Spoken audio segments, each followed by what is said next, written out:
จูดปลาเขาเขียว ไปลามลุกลวกดงดินแห้ง เที่ยวถางฮื้อเลิงย้ายทีทอบแหงปักปูกกู้เก็บเข้าขอดกอเศร้าคำเลาะเรียบใต้ปีนปลายภูผาผลเก็บกำบอพอแหนทุ่ม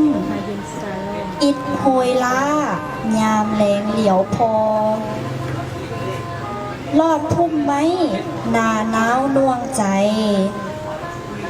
ทุ่งนั้นยาวใหญ่กว้างเหลืองลำงามตาเข้าแก่ห่วงเหืองใสอินละอ่องอวนโอ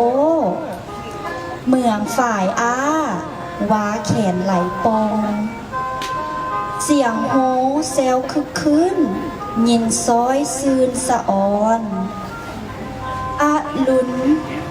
เปิกฟ้าหมอกไม้เหยหายค่อยคอดแผ่คอนพบเครื่องเหือนหาวน้อย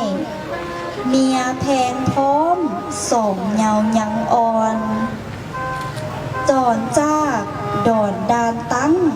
ลงไต้ตำแดน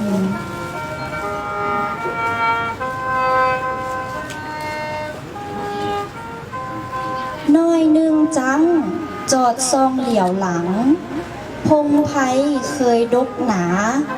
โอกแปนปิ่นให้ต่อตายยังสันซี่